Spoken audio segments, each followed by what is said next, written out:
ఉదయమున నీవు ఎవ్వరినీ కలుసుకొనక ముందు ప్రభువును కలుసుకో. నీవు ఎవ్వరినీ చూడకముందు ప్రభువును చూడు. నీవు ఎవ్వరితో మాట్లాడకముందు ప్రభువుతో మాట్లాడు. నీవు దేనిని వెదకకముందు ఆయన రాజ్యమును నీతిని వెదకు.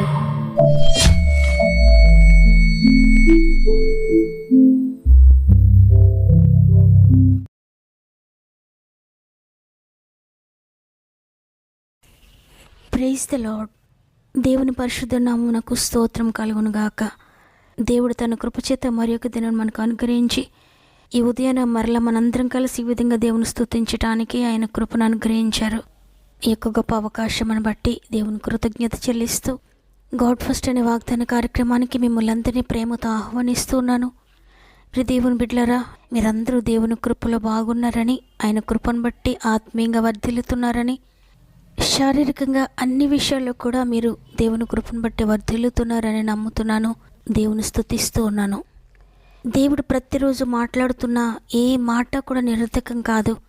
ఆయన మాట్లాడే ప్రతి మాట మిమ్మల్ని తాకుతుంది. ఆ మాట మిమ్మల్ని తాకగానే దేవుని శక్తి మీరు పొందుకుంటారు. శక్తి కలిగిన కార్యములు మీరు చూస్తారు. ఎందుకంటే దేవుని మాటలు అంత శక్తి ఉంది. కాబట్టి ఈ మాటను చులకనగా తీసుకొనకండి. ప్రతిరోజు విశ్వాసంతో ఈ మాటలు వినండి. నా శక్తిని బట్టి, నా జ్ఞానం బట్టి నేను మాట్లాడడం లేదు, కానీ పరిశుద్ధాత్మ దేవుడే ప్రతిరోజు మీతోనూ నాతోనూ కూడా మాట్లాడుతున్నారు. అందువల్ల దేవుడు అనుగ్రహిస్తున్న ప్రతి మాటను మీరు నమ్మండి. ఇది నా కొరకే దేవుడు మాట్లాడాడని విశ్వసించండి. ప్రతి వాగ్దాన నెరవేర్పును మీరు చూస్తారు. అంతేకాకుండా సమస్యలతో బాధపడుతున్న ప్రియ దేవుని బిడ్డలారా, మీరందరూ కూడా ధైర్యం తెచ్చుకోండి. ఎవరిని బట్టి అంటే కేవలము దేవుని బట్టి, ఆయన మాటను బట్టి. మీ యొక్క ప్రతి ప్రార్థన అవసరతను కామెంట్స్ ద్వారా నాకు తెలియచేయండి. మన ఆత్మీయ కుటుంబం అంతా మీ కామెంట్స్ చదువుతున్నారు. అందరూ మీ కొరకు ప్రార్థిస్తున్నారు. మీకు సపోర్టుగా మేమందరం కూడా ప్రార్థిస్తున్నాం. దేవుని చేతులకు అప్పగిస్తున్నాం. కాబట్టి దేవుని బట్టి ధైర్యం తెచ్చుకోండి. అదే విశ్వాసాన్ని కొనసాగించండి. అద్భుతాలు పొందుకోండి. సమస్త మహిమ, ఘనత, ప్రభావములు దేవునికి చెల్లునుగాక. ఈరోజు దేవుడు మనతో మాట్లాడుతున్న, మనకు అనుగ్రహిస్తున్న శ్రేష్టమైన వాగ్దానం సామెతల గ్రంథము 1వ అధ్యాయము 33వ వచనము. నా ఉపదేశమును అంగీకరించేవాడు సురక్షితముగా నివసించును, వాడు కీడు వచ్చినన్న భయము లేక నెమ్మదిగా నుండును. ఆమేన్. ఈరోజు కీడును గూర్చి భయపడుతూ, రేపేమి సంభవిస్తుందో, రేపెలా ఉంటుందో, ఏ నష్టం నాకు కలుగుతుందో, ఏ కీడు నాకు ఎదురవుతుందో, నేను దేనిని బట్టి కృంగిపోవాల్సి వస్తుందో, ఏది ఎలా ఉంటుందో అని ఈరోజు భయపడుతున్నారా? దేవుడు మీకు సెలవిస్తున్న మాట, ఆయన ఉపదేశమును అంగీకరిస్తూ ఆయన మాట ప్రకారంగా జీవిస్తున్న మీరు సురక్షితంగా ఉంటారు. ఏ నష్టం జరుగుతుందో, ఏ కీడు వస్తుందో అనే భయము లేకుండా నెమ్మదితో మీరు ఉంటారని దేవుడు మాట్లాడుతున్నారు. అవును, దేవుని నమ్మిన బిడ్డలు భయపడాల్సిన అవసరం లేదు.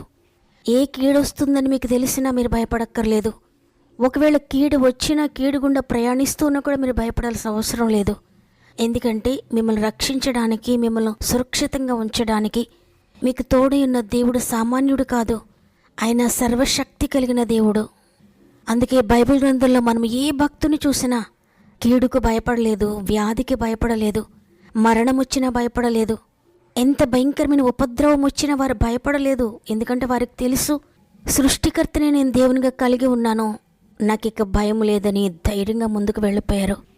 గొల్యాతు ఎదురైనప్పుడు దావీదు భయపడలేదు. అందరూ భయపడిపోతున్నారు. సౌలు రాజు భయపడిపోయాడు. యుద్ధ ప్రవీణులైన వారందరూ కూడా భయపడిపోయారు. సౌలు దగ్గరున్న సైన్యాధిపతులు, సైన్యం అంతా కూడా భయపడిపోయి పారిపోతున్నారు. అయితే చిన్నవాడైన దావీదు మాత్రం భయపడలేదు. ఎందుకంటే దావీదు కలిగి ఉన్న దేవుడు సామాన్యుడు కాదని దావీదుకు తెలుసు. నేను నమ్మిన దేవుడు ఈ గొల్యాతు కంటే చాలా గొప్పవాడు. ఆయన నా పక్షంగా ఉన్నాడు. ఆయన నా పక్షంగా యుద్ధం చేస్తే గొల్యాతును తుత్తునేలుగా చేస్తాడని దావీదుకు తెలుసు. అందుకే ధైర్యంగా గొల్యాతును ఎదుర్కొన్నాడు. దేవుని కలిగి లేని వారందరూ కూడా గొల్యాతుకు భయపడి పారిపోయారు. దేవుని కలిగి ఉన్న, దేవుని ఉపదేశాన్ని వింటున్న దానియేలు సింహాలకు భయపడలేదు. సింహాల బోనులో పడవేస్తుంటే ధైర్యంగా వెళ్ళిపోయాడు సింహాల బోనులోకి. ఎక్కడైనా సింహాలను చూసి మనుషులు భయపడతారు, కానీ అక్కడ మాత్రం దానియేలు అనే మనిషిని చూసి సింహాలు భయపడ్డాయి. కుక్కపిల్లల్లా మారిపోయి గర్జించే భయంకరమైన సింహాలు. నిజమే, ఎవరైతే దేవుని ఉపదేశాన్ని అంగీకరిస్తారో, యాక్సెప్ట్ చేస్తారో, దేవుని ఉపదేశం అంటే దేవుని వాక్యాన్ని యాక్సెప్ట్ చేస్తారో, దేవుని వాగ్దానాలు విని విడిచిపెట్టకుండా ఆ వాగ్దానాన్ని రిసీవ్ చేసుకుంటారో, యాక్సెప్ట్ చేస్తారో, నా జీవితంలో దేవుడు నెరవేరుస్తాడో, నా దేవుడు గొప్పవాడని నమ్ముతారో, వారికి కీడొస్తున్న భయం ఉండదు ప్రియ దేవుని బిడ్డలారా. ఎందుకంటే దేవుడు ఎంత గొప్పవాడో వారికి తెలిసిపోతుంది. దేవుడు ఎంత గొప్ప కార్యాలు చేస్తాడో దేవుని మాట ద్వారా వారు తెలుసుకుంటారు. కాబట్టి పరిస్థితులన్నిటిని ప్రక్కన పెట్టి సృష్టికర్త వైపు చూస్తూ ఉంటారు. వారికి మరణం వచ్చినా, వ్యాధి వచ్చినా, ఆర్థికంగా కూలిపోయినా, మానసికంగా నలిగిపోతూ ఉన్నా, వారి జీవితంలో వారిని భయపెట్టే పరిస్థితులు ఏవైనా, అవి ఎంత గొప్పవైనా, వారికి అర్థం కాని పరిస్థితులు అయినప్పటికీ కూడా వారు దేవుని మాటను మాత్రమే నమ్ముతారు. దేవుడిస్తున్న వాగ్దానాన్ని మాత్రమే నమ్ముతారు. దేవుడు ఎంత గొప్పవాడు అనేది మాత్రమే చూస్తారు. వారి కన్నులు ఈ భూమి వైపు, ఈ కష్టాల వైపు, వారి చుట్టూ ఉన్న పరిస్థితుల వైపు చూడరు. కానీ కొండల తోటి వారు కన్నులెత్తుతారు, దేవుని వైపు చూస్తారు. దానియేలు చనిపోయాడేమని చూడ్డానికి రాజు ఉదయాన్నే వచ్చాడు. వచ్చి, దానియేలు, నువ్వు ఇంకా బ్రతికే ఉన్నావా? నువ్వు చనిపోలేదా? ఈ సింహాలన్నీ నిన్నేమీ చేయలేదా? నువ్వెలా బ్రతికున్నావని అడుగుతూ ఉన్నాడు. అప్పుడు దానియేలు చెప్తున్నాడు, నేనెవరిని సేవిస్తున్నానో, నేనెవరిని ఆశ్రయించానో, నేనెవరి ఉపదేశమును వింటూ ఉన్నానో, ఎవరిని నేను దేవునిగా కలిగి ఉన్నానో, ఆయన తన దూతను పంపి సింహాల నోళ్లను ముయించాడు, నన్ను బ్రతికించాడని చెప్పినప్పుడు రాజు ఆశ్చర్యపోయాడు. నిజమే, దేవుని కార్యములు చూచిన వారందరూ కూడా ఆశ్చర్యపోతారు. ఆయనను నమ్మిన వారి జీవితంలో దేవుడు అన్ని జనులు కలవరపడే కార్యములు జరిగిస్తాడు. ఇది ఎలా జరుగుతుంది అన్నవి కూడా జరిగిస్తాడు. ఇక సాధ్యం కాదు, ఇక హోప్ లేదన్నది కూడా ఆయన ఆశ పుట్టిస్తాడు, నిరీక్షణ కలిగిస్తాడు, అసాధ్యాలను సాధ్యపరుస్తాడు. కాబట్టి ఈరోజు ఈ మాటలు వింటున్న ప్రియ సహోదరి, ప్రియ సహోదరుడా, నీ జీవితాన్ని గురించి భయపడుతూ ఉన్నారా? నెమ్మది లేదా, శాంతి లేదా, సమాధానం లేదా? ఏమవుతుందో రేపని భయపడుతున్నారా? కీడొస్తుందేమని భయపడుతున్నారా? దేవుని ఉపదేశాన్ని అంగీకరించండి. ఆయన ప్రతిరోజు మీతో మాట్లాడుతున్న ప్రతి మాటను కూడా మీరు వినండి. విని వదిలిపెట్టకుండా దాని ప్రకారంగా జీవించడానికి ప్రయత్నించండి. ఆయన నీతో చెప్తున్న ప్రతి మాటను మీరు అంగీకరించండి. ఇది చెయ్యొద్దు అంటే దాన్ని అంగీకరించండి. ఇది చెయ్యండి అంటే దాన్ని అంగీకరించండి. ఈ విధంగా మాట్లాడండి, ఈ విధంగా చూడండి, ఈ విధంగా వెళ్ళండి, ఈ విధంగా వెళ్ళొద్దు అని ఆయన చెప్తున్న ప్రతి మాటను మీరు అంగీకరించండి. ఆయన నిన్ను నడిపిస్తే ఇక నీకు భయం ఉండదు. ఆయన నీకు ఆలోచనకర్తగా ఉంటే ఇక నీకు భయం ఉండదు. ఆయన నీకు తండ్రిగా, నీకు తల్లిగా, నిన్ను నడిపించేవానిగా ఉంటే నీకు భయం ఉండదు. కాబట్టి ఆయన చెప్తున్న మాటను దయచేసి త్రోసివేయకండి. ఆయన ఉపదేశాన్ని త్రోసివేయకండి. ఆయన చిత్తాన్ని నీకు తెలియజేస్తున్నప్పుడు, నీకు ప్రేరేపణ కలిగిస్తున్నప్పుడు ఆయన మాటను త్రోసివేయకండి. ఆయన ఉపదేశాన్ని మీరు త్రోసివేస్తే అనేక భయములు నేను చుట్టుకుంటాయి. ప్రతి దానికి కూడా నువ్వు భయపడతావు. కీడు వస్తుందేమని భయపడుతూ ఉంటావు. భయకారణం లేని చోట భయం పుట్టించే ఆత్మ నిన్ను భయపెడుతూ ఉంటుంది. కాబట్టి ప్రియ సహోదరి, ప్రియ సహోదరుడా, దేవుని మాటను బట్టి ధైర్యం తెచ్చుకోండి. మీకు ఎక్కడైనా భయం కలుగుతూ ఉంటే వెంటనే దేవుని సందుకు వెళ్ళి మోకరించండి, ప్రార్థన చేయడం ప్రారంభించండి. తండ్రి, పలానా పరిస్థితి ఈ విధంగా నన్ను భయపెడుతుందయ్యా, పలానా వ్యక్తులు భయపెడుతున్నారయ్యా, పలానా వ్యాధి భయపెడుతుందయ్యా, ఈ ఆర్థిక బంధకాలను భయపెడుతూ ఉన్నాయి తండ్రి, ఏ కీడు కలుగుతుందని నేను భయపడుతూ ఉన్నానయ్యా. ఇదిగో ఈరోజు మీకు అప్పగించుకుంటున్నాను నా జీవితాన్ని. ప్రతి కీడును మేలుగా మార్చి నీవు నాకున్నావు కాబట్టి నేను ఇక భయపడాల్సిన అవసరం లేదు, నేను విశ్వసిస్తున్నానయ్యా అని నీవు దేవుని సందులో మోకరించి ప్రార్థిస్తే గొప్ప ధైర్యాన్ని పొందుకుంటావు, నిరీక్షణను పొందుకుంటావు. కీడు కలుగుతుందేమని ఇక భయపడవు. యోబుకు వచ్చినట్లుగా కీడుకు వెళ్ళి మీదకు వచ్చినా యోబు వలె నువ్వు విశ్వాసంతోనే ఉంటావు. నిరీక్షణ కోల్పోకుండా యోబు వలె దేవుని కొరకు ఎదురు చూస్తావు. రెట్టింపు ఆశీర్వాదాన్ని పొందుకుంటావు. కాబట్టి ఈరోజు ఈ మాటలు వింటున్న ప్రియ దేవుని బిడ్డలారా, ఒకవేళ ఎవరైనా కీడు నాకు తలపెట్టారని నువ్వు భయపడుతూ ఉంటే ఈరోజు దేవుని సందులో మోకరించండి. ప్రతి కీడు నువ్వు మేలుగా మార్చేదేవా, నీవు నాకు తోడుగా ఉండగా నాకు ఇక భయము లేదయ్యా. ఎవ్వరు కీడు తలపెట్టిన ప్రతి కీడు నువ్వు కొట్టివేస్తున్నావు నమ్ముతున్నాను. ప్రతి కీడు నువ్వు మేలుగా మారుస్తున్నావు నమ్ముతున్నానని హృదయపూర్వకంగా దేవుని సందులో మొరపెట్టుకుందాం. ప్రేమగల తండ్రి, నీకు వందనాలు. నీ ఉచిత కృపను బట్టి మరి ఒక దినాన్ని మాకు ఇచ్చారు. మా ఆయుష్కాలను పొడిగిస్తూ, నీ యొక్క కృపను మాపై పొడిగిస్తూ, నీ ప్రేమను చూపిస్తూ ఇంతవరకు నడిపించినందుకు వందనాలు. ఈరోజు మాతో స్పష్టంగా మాట్లాడారు తండ్రి.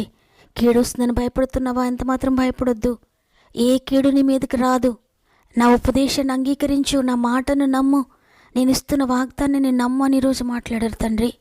మీరు ఇచ్చిన వాగ్దానము ఎంతమంది నమ్ముతున్నారో ప్రతి ఒక్కరి జీవితంలో ఈ వాగ్దానం మీరు నెరవేరుస్తున్నందుకు వందనాలు తండ్రి. వారి జీవితంలో కూడా ఏ కీడు ఉన్నా, ఏ భయం ఉన్నా, ఏ బెదురు వారికి ఉన్నా, దేనిని గురించి వారు కృంగిపోతూ ఉన్నా, ఏమవుతుందో తెలియని పరిస్థితులు వారు ఉన్నా, ఏది ఏమైపోతున్నా ప్రతి దానిని మార్చడానికి, మేలుగా చేయడానికి నీకు శక్తి ఉంది తండ్రి. సమర్థుడా, సర్వశక్తి కలిగిన దేవా, ప్రతి జీవితంలో ప్రతి కీడును మీరు మేలుగా మారుస్తున్నందుకు వందనాలు. ప్రతి విషయంలో మీరు అద్భుతకరమైన జయమును దయచేస్తున్నందుకు వందనాలు. ప్రతి జీవితాన్ని మీరు కడుతున్నందుకు వందనాలు. పడిపోయిన ప్రతి కుటుంబాన్ని తిరిగి లేవనెత్తుతున్నందుకు వందనాలు. పడిపోయిన ప్రతి ఆర్థిక స్థితిని తిరిగి కడుతున్నందుకు వందనాలు. పడిపోయిన ప్రతి ఆరోగ్యాన్ని తిరిగి కడుతున్నందుకు వందనాలు. వారి జీవితంలో ఏదైతే కోల్పోయి ఉన్నారో ప్రతి దాన్ని తిరిగి మీరు వారికి దయచేస్తున్నందుకు నీకు కృతజ్ఞత స్తుతులు చెల్లిస్తున్నాను తండ్రి. పాపపు బంధకాల్లో ఉన్న ప్రతి బిడ్డలు లేవనెత్తండి అయ్యా. వ్యసనాలతో ఉన్న బిడ్డలు లేవనెత్తండి. కుటుంబ రక్షణ కొరకు ఎంతమంది ఎదురు చూస్తున్నారో తండ్రి, అద్భుతంగా కుటుంబ రక్షణ దయచేయండి. భర్త రక్షణ కోసం ఎంతమంది ప్రార్థిస్తున్నారో అద్భుతాలు జరిగించండి. భార్య రక్షణ కొరకు ఎంతమంది ప్రార్థిస్తున్నారో అద్భుతం చేయండి. అనారోగ్య సమస్యలతో నలిగిపోతున్న వారిని లేవనెత్తని తండ్రి, అద్భుతమైన స్వస్థత దయచేయండి. ఆర్థిక బంధకాలు, అప్పు బంధకాలు ఉన్న వారందరినీ కూడా లేవనెత్తండి. ఇతరుల చేతుల ధనాన్ని నష్టపోయిన, పోగొట్టుకున్న, లాస్ అయిపోయిన ప్రతి బిడ్డకు కూడా తిరిగి రెస్టోర్ చేయండి. కోర్టు కేసుతో నలిగిపోతున్న ప్రతి బిడ్డను కూడా మీరు లేవనెత్తని తండ్రి, విజయం దయచేయండి. ఉద్యోగ సమస్యలు ఉన్న వారిని విడిపించండి తండ్రి. ఉద్యోగాలు లేక ఎంతకాలం నుండి దిగులుతో ఉన్నారో అద్భుతకరమైన ఉద్యోగాలు దయచేయండి. వ్యాపారంలో సమస్యలతో సతమతమైపోతున్న వారందరినీ విడిపించండి. నష్టపోయిందంతా తిరిగి రెస్టోర్ చేయండి. వ్యవసాయాన్ని దీవించండి. డ్రైవింగ్ చేసిన బిడ్డలందరికీ తోడే ఉండండి. పాడి పంటలు అభివృద్ధి చేయండి. చేతి పనులను దీవించండి తండ్రి. స్వంత గృహాలు లేని బిడ్డలందరికీ స్వంత గృహాలు దయచేయండి. విచ్ఛిన్నమైపోయిన కుటుంబాలను తిరిగి కట్టండి అయ్యా. విడిపోయిన భార్యభర్తలను తిరిగి బాగు చేయండి. పొలము అమ్మాలని, కొనాలని చూస్తున్న ప్రతి బిడ్డల జీవితాల్లో అద్భుతం చేయండి తండ్రి. గృహాల విషయంలో అద్భుతం చేయండి తండ్రి. ల్యాండ్ ఇష్యూస్ లేకుండా అద్భుతాలు చేయండి తండ్రి. స్థల వివాదాల నుండి విడిపించండి అయ్యా. స్వంత గృహాలు లేని బిడ్డలందరికీ నీ కృపను బట్టి స్వంత గృహాలు దయచేయండి. అద్దె గృహాల్లో ఉండాల్సిన అవసరం లేకుండా అద్భుతాలు జరిగించండి. గృహాల మధ్యలో ఆగిపోయిన బిడ్డలు ఉన్నారు నాయన, వారి జీవితంలో అద్భుతం చేయండి. నేను తిరిగి ప్రారంభించి అద్భుతకరంగా ముగించండి. గర్భంతోని బిడ్డలందరినీ చేతిలో పెడుతున్నాను తండ్రి. 9 నెలలు మీరు తోడుగా ఉండి చక్కటి సేఫ్టీలు మీరు స్థాయి చేయండి. ఈరోజు పుట్టిన రోజులు, పెండ్లి రోజులు జరుపుకున్న వారందరినీ చేతులు పెడుతున్నాను. ఈ సంవత్సరం అంతా మీరు తోడుగా ఉండి నడిపించండి. ఎగ్జామ్స్ రాసిన బిడ్డలందరినీ ప్రత్యేక నీ చేతులకు అప్పగిస్తున్నాను తండ్రి. ఆశ్చర్యకరముగా మీరు చేపట్టి నడిపించండి. ఎవరైనా ఇంటర్వ్యూస్కి వెళ్తూ ఉంటే మీరు తోడుగా ఉండి నడిపించండి. హాస్పిటల్స్కి వెళ్తూ ఉంటే అన్ని నార్మల్ రిపోర్ట్స్, నెగిటివ్ రిపోర్ట్స్ మీరు దయచేస్తున్నందుకు వందనాలు. ఇదే మనం ప్రారంభిస్తూ ఉండగా రోజంతా ఆత్మీయ కుటుంబానికి తోడుగా ఉండి వారు చేసే ప్రతి ప్రయత్నం మీరు ఆశీర్వదించి వారు వెళ్ళే ప్రతి స్థలంలో వారికి మీరు తోడుగా ఉండి ముందుకు నడిపిస్తారని యేసయ్య పరిశుద్ధమైన నామములు అడిగి వేడుకొంచున్నాను తండ్రి. ఆమెన్. ఈరోజు ఈ మాటలు విన్న ప్రియ చెల్లి, ప్రియ తమ్ముడు, ప్రియ అక్క, అన్న, ఏ కీడొస్తుందని కూడా భయపడకండి. ఎలా అయిపోతుందో నా బ్రతుకు అని భయపడకండి. ఆయన ఉపదేశాన్ని అంగీకరించండి చాలు. దేవుడు సురక్షితంగా మిమ్మల్ని నడిపించబోతున్నాడు. ఈ వాగ్దానం ద్వారా దేవుడు నాతో మాట్లాడాడని విశ్వసించిన వారందరూ ఆమెనని చెప్పండి. లైక్ చేయడం, షేర్ చేయడం మర్చిపోకండి. దేవుడు మిమ్మల్ని, మీ కుటుంబాలను అత్యధికంగా ఆశీర్వదించి దీవెన